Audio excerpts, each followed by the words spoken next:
5 minutos en punto, noticias, primera emisión. Saludamos a esta hora vía telemática a Dina Farinango, asambleísta de Pachacutic y vicepresidenta de la Comisión de Justicia de la Asamblea Nacional. ¿Cómo está, asambleísta Farinango? Buenos días, gracias por acompañarnos, bienvenida. Le saludamos a Alexis Moncayo, quien le habla, Licenia Espinel. Yo quisiera comenzar esta entrevista preguntándole a usted, ha sido una de las defensoras de la Ley Orgánica de Educación Intercultural.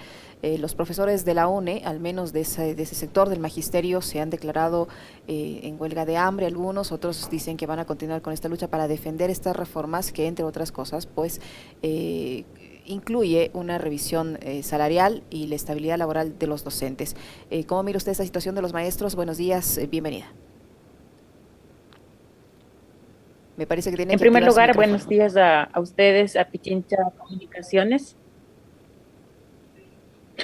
Comunicaciones por darnos la apertura para poder nosotros dar a conocer las actividades que venimos desempeñando como asambleístas. En realidad, nosotros desde que hemos iniciado el periodo de la Asamblea Nacional, nos hemos comprometido con los maestros a nivel nacional en la defensa de la Ley Orgánica de Educación Intercultural. Por ello, nosotros hemos venido trabajando varias acciones. Una de las acciones que ha sido el planteamiento desde mi persona como asambleísta de la provincia de Pichincha y representante de los 7 cantones, que he presentado una resolución ante la Asamblea Nacional, en donde hemos tenido el apoyo mayoritario de 124 votos en esta defensa, para lo cual se ha tenido el apoyo de diferentes bancadas, de Izquierda Democrática, de UNES. Y eso también nos ha servido a nosotros y ha sido fundamental para poder entregar a la Secretaría de la Asamblea Nacional, a la Secretaría Jurídica, para poder defender ante la Corte Constitucional, que inició el proceso de defensa el 28 de junio del mes anterior.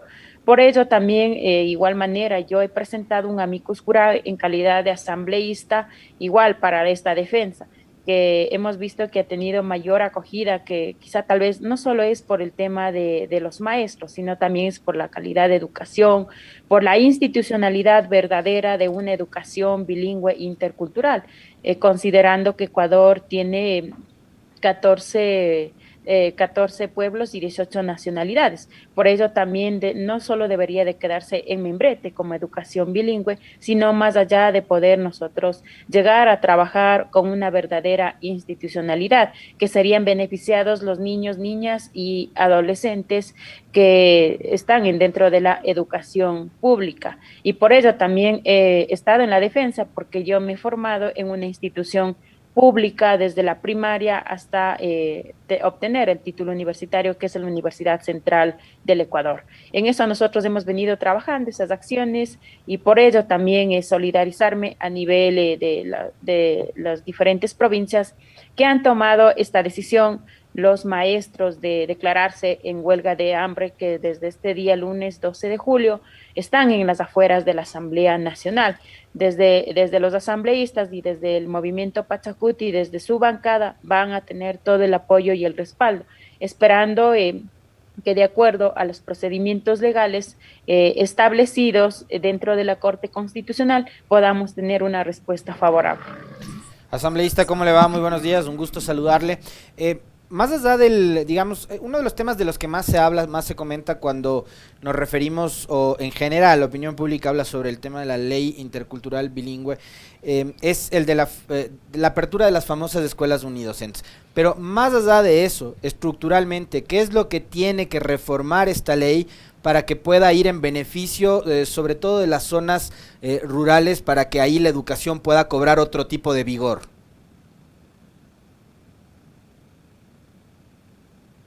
Es importante puntualizar, porque la mayoría en los medios de comunicación de igual manera se ha escuchado y se ha hablado sobre el tema del salario. No es eso también, sino que tiene estas reformas, contiene, reitero, el tema de la institucionalidad de la educación bilingüe, para que sean reconocidas, porque solo, como yo digo, solo se ha quedado membrete, pero hasta ahí, pero no hemos tenido una verdadera aplicabilidad y el respeto a los pueblos y nacionalidades indígenas. Es uno de los avances que también nosotros podríamos trabajar en nuestras comunidades a nivel de todo nuestro país, que existe pueblos y nacionalidades, en seguir fortaleciendo nuestra propia educación, Por otro lado, hay que también enfatizar sobre el tema de los beneficiarios, no es subida de sueldo, que se entienda que critican las reformas, dice que no hay plata para subir los sueldos. Es una pésima interpretación de parte mía. La verdad es que están solicitando los maestros, es equiparando los sueldos con todos los servidores públicos. Solo se trata de cumplir una resolución 156 del julio del 2016 que el Ministerio de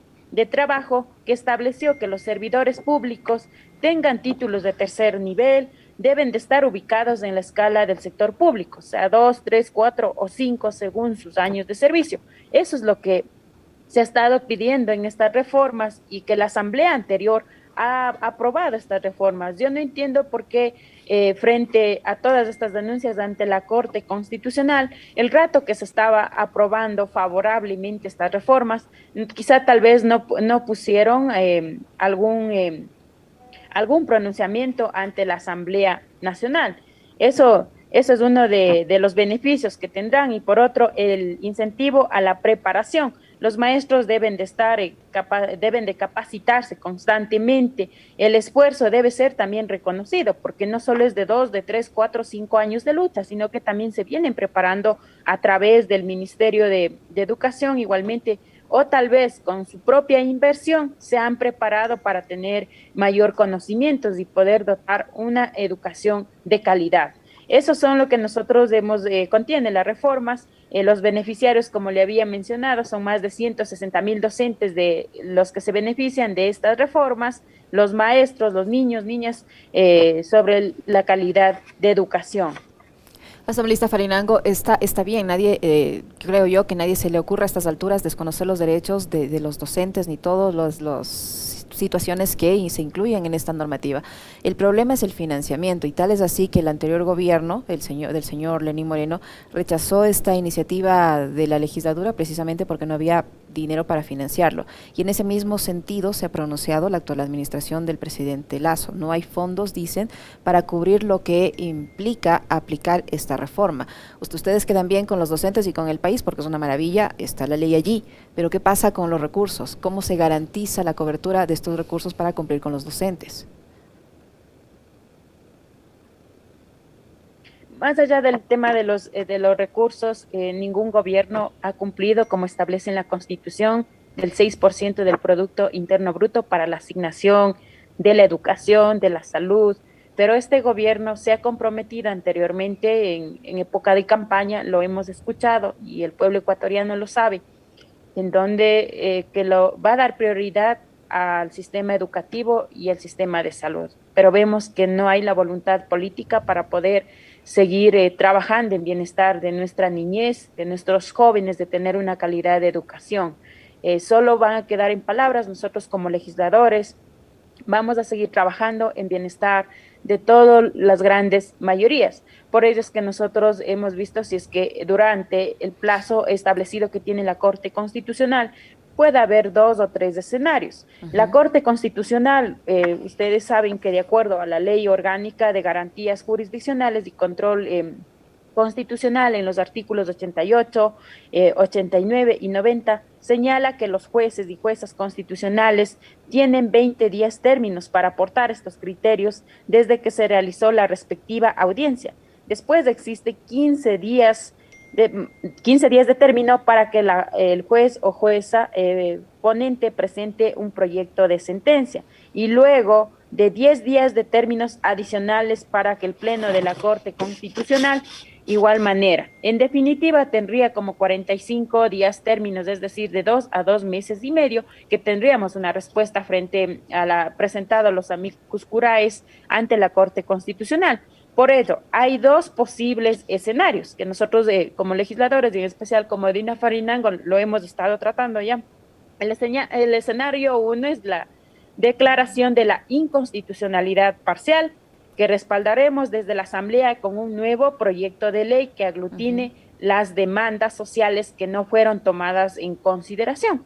La otra es el escenario 2, declaración inconstitucional total respaldaremos mediante un proyecto de ley que contenga lo referente a la reformatoria que presentaron los maestros en la anterior asamblea de la Ley Orgánica de Educación Intercultural, para que esta vez cumpla con los requisitos que determina la Constitución, la ley, para no tener estas problemáticas en lo posterior. Esos son los dos escenarios que nosotros hemos estado trabajando y igualmente les he puesto a consideración ante la UNE.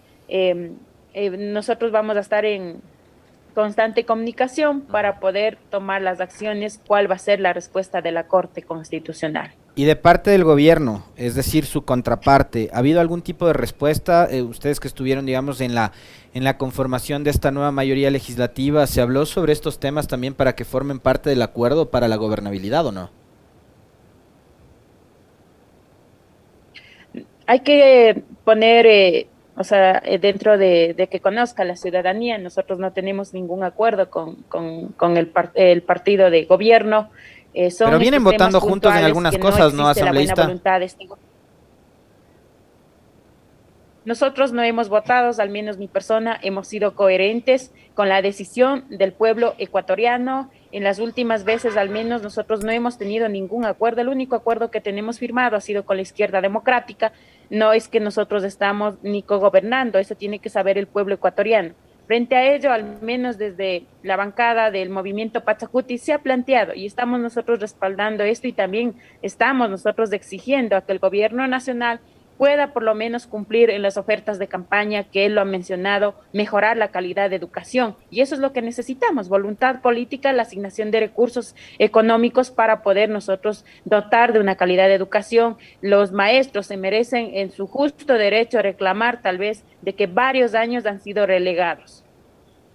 Asambleísta Farinango, en otro tema, la bancada de UNES propuso el cambio en el orden del día para que se analice el tema del préstamo tan generoso que hizo el gobierno del señor Lenín Moreno a Bolivia en términos de armamento no letal, armamento para reprimir las protestas en el vecino país de Bolivia durante el gobierno de la señora Yanine Áñez. La bancada de Pachacuti, Izquierda Democrática, que en teoría han tenido tradicionalmente una cierta afinidad con la izquierda, decidieron finalmente no respaldar esta iniciativa, excepto su persona y alguien más de su bancada. Los demás no lo hicieron. ¿Cómo entender esta actitud del resto de sus compañeros, tomando en cuenta que Pachacuti ha respaldado la lucha de los sectores indígenas, tanto en el Ecuador como en el vecino país de Bolivia, las coincidencias, las afinidades, y cómo entender ahora que actúen de esta forma e impidan la investigación de este inusual préstamo hecho por el señor Lenín Moreno? Sobre el tema equipo bélico donado a Bolivia en el gobierno de Lenín Moreno, nosotros hemos sido defensores y tenemos hermanamiento a nivel Latinoamérica de los países, en especial como Bolivia. Nosotros nunca vamos a ser cómplices de aquel gobierno que envió armamento para poder reprimir a nuestros hermanos.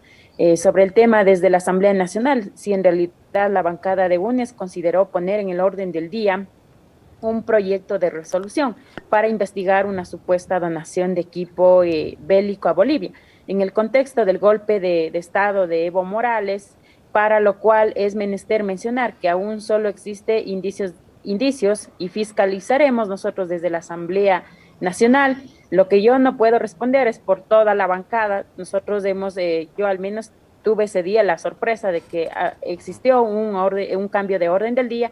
Y siempre yo voy a ser coherente si nosotros votamos sí para que se pueda investigar a este gobierno, que no solo fue también en Bolivia, que también nosotros recordaremos en el año 2019, en el mes de octubre, que fuimos reprimidos brutalmente y que muchos de los casos quieren quedar en la impunidad. Nosotros tenemos 26 asambleístas que vamos a seguir trabajando para que se pueda aclarar todo ello. Por eso nosotros vamos a tener ese compromiso.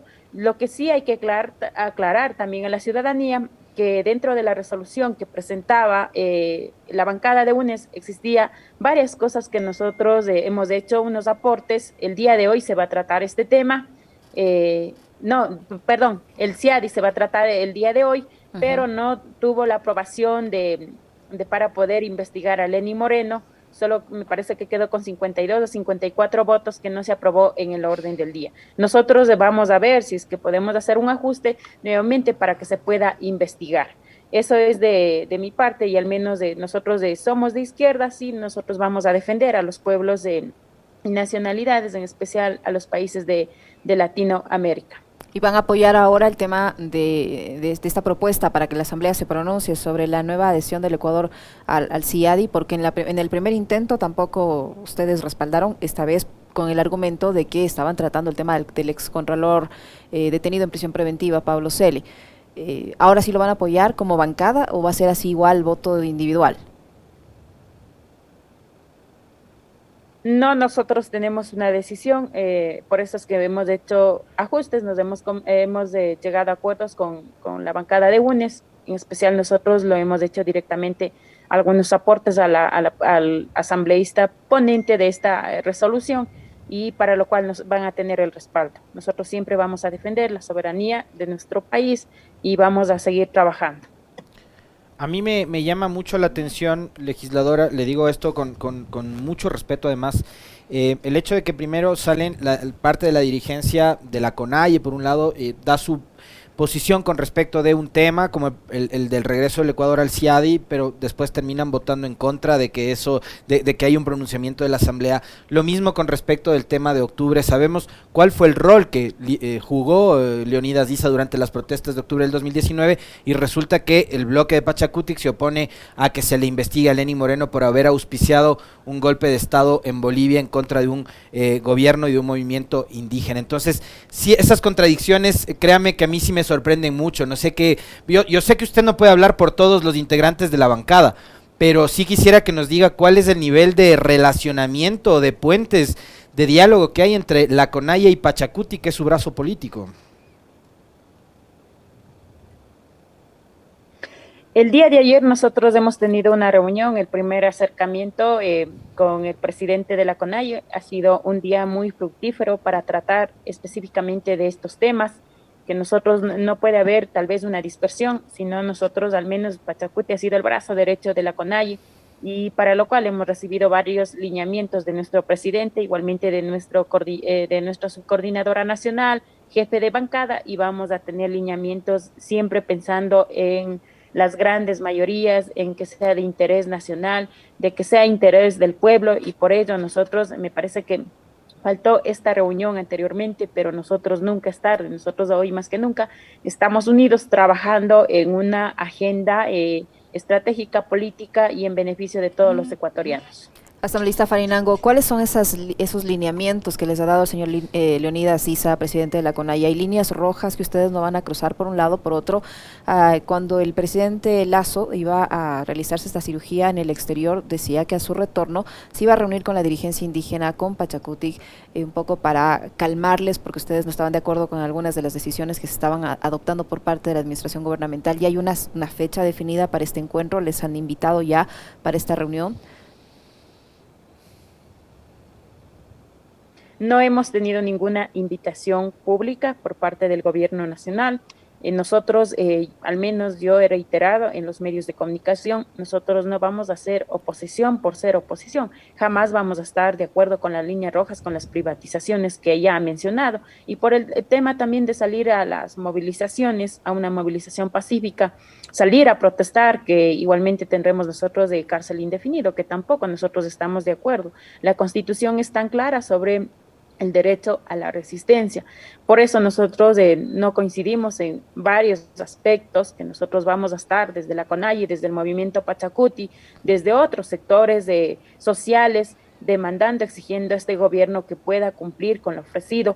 También hay muchas cosas que tenemos que trabajar. Por ejemplo, nosotros demandamos una ley de comunicación que sea de manera equitativa, transparente, y sobre ello también con los últimos indicios que ha pasado con nuestro compañero presidente de la CONAIE.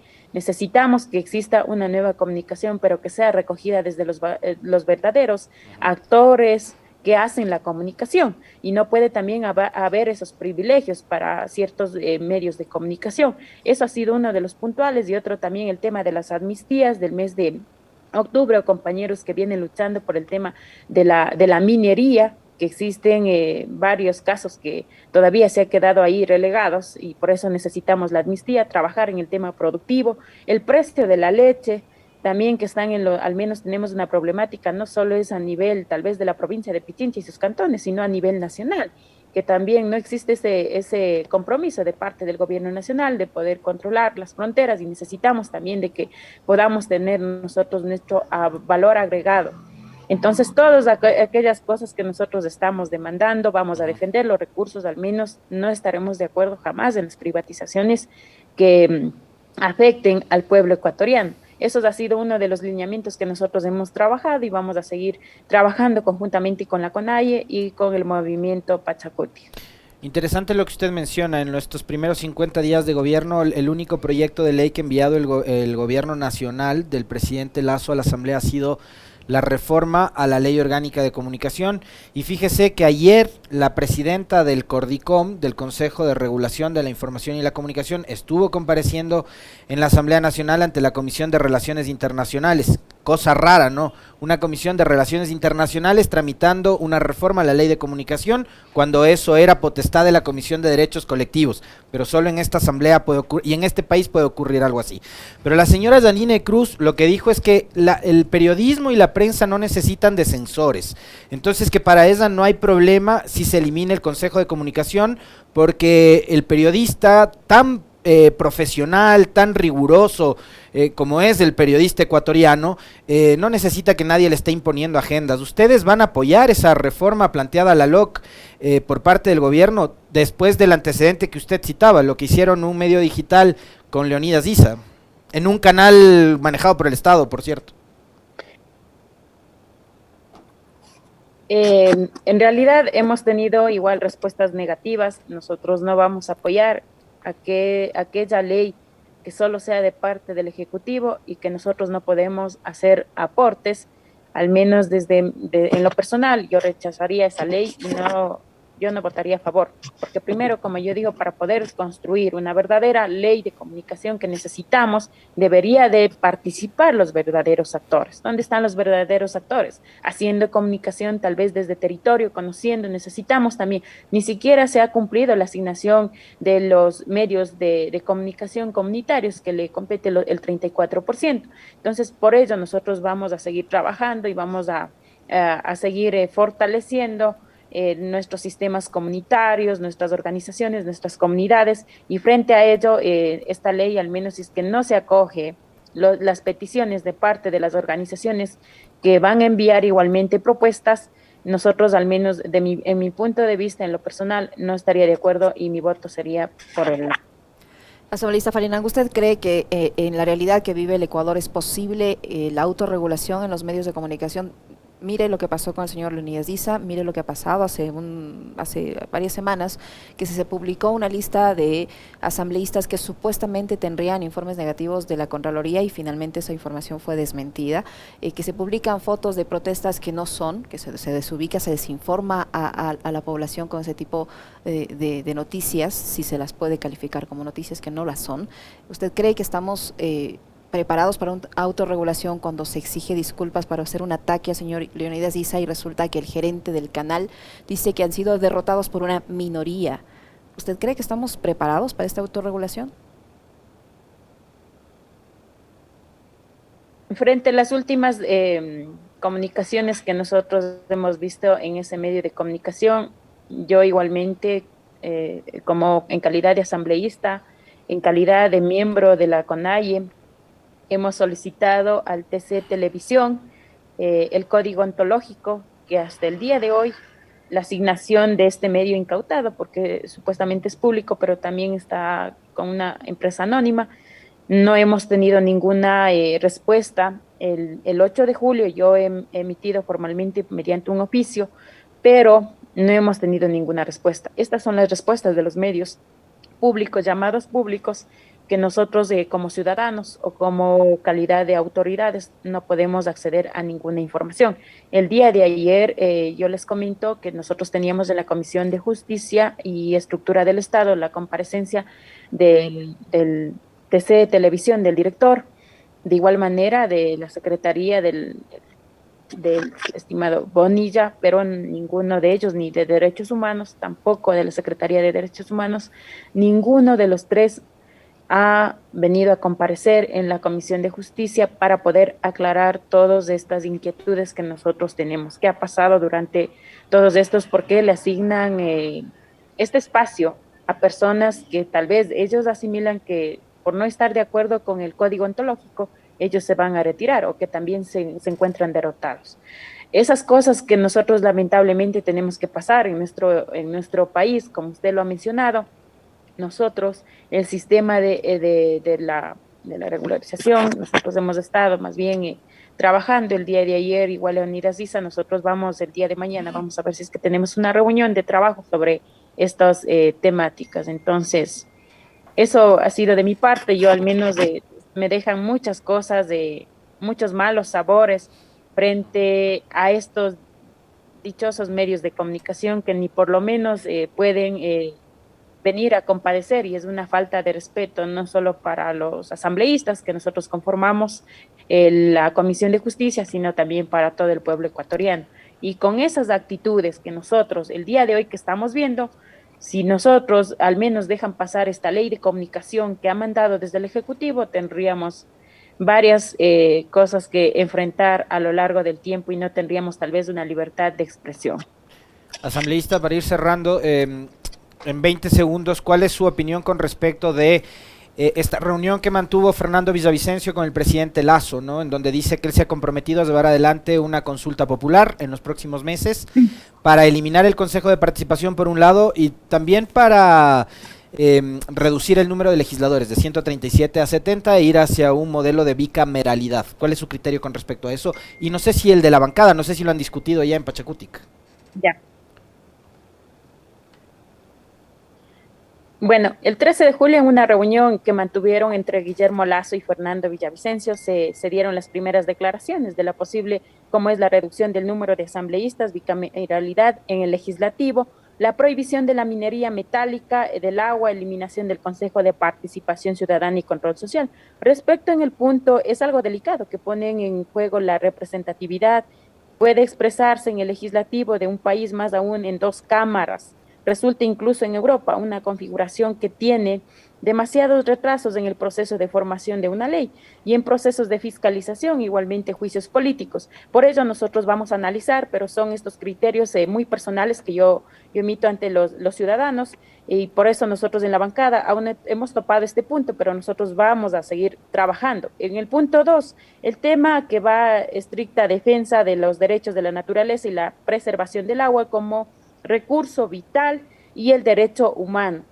Para colocar este tema en el conjunto con los otros dos, una pregunta mordaza como para legitimar en otras preguntas, como en su momento fueron las preguntas de prohibición de las corridas de toros en el 2011, que permitió que se meta la mano a la justicia. Respecto al tema 3, sobre el Consejo de Participación Ciudadana. Ha demostrado ser un espacio con demasiados problemas que no ha generado procesos transparentes de las elecciones de las autoridades, que incluso en la actualidad no ha podido ponerse a la altura para poder resolver sobre el caso de lo acontecido de la Contraloría.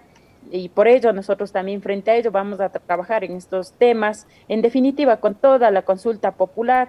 Hay que esperar las preguntas que se puedan formular y en específico con letra pequeña que conlleve cada pregunta desde la Asamblea Nacional. Estaremos atentos a este proceso de democracia directa. Entonces, todavía nosotros no hemos topado, pero en lo personal, nosotros cada punto tendremos que analizar de la mejor manera. Y pensando bien en el bienestar del Ecuador, tal vez no queremos un retraso, al menos yo como abogada no podríamos ver lo que tenemos, la bicameralidad frente a otros países europeos y frente a la situación de nuestro país, que no existe una celeridad en los juicios políticos, igual manera en el tema de la transparencia de la justicia. Queremos agradecerle a la legisladora Dina Farinango, asambleísta de Pachacutic y vicepresidenta de la Comisión de Justicia que ha estado con nosotros. Muchísimas gracias, asambleísta Farinango. Muy amable.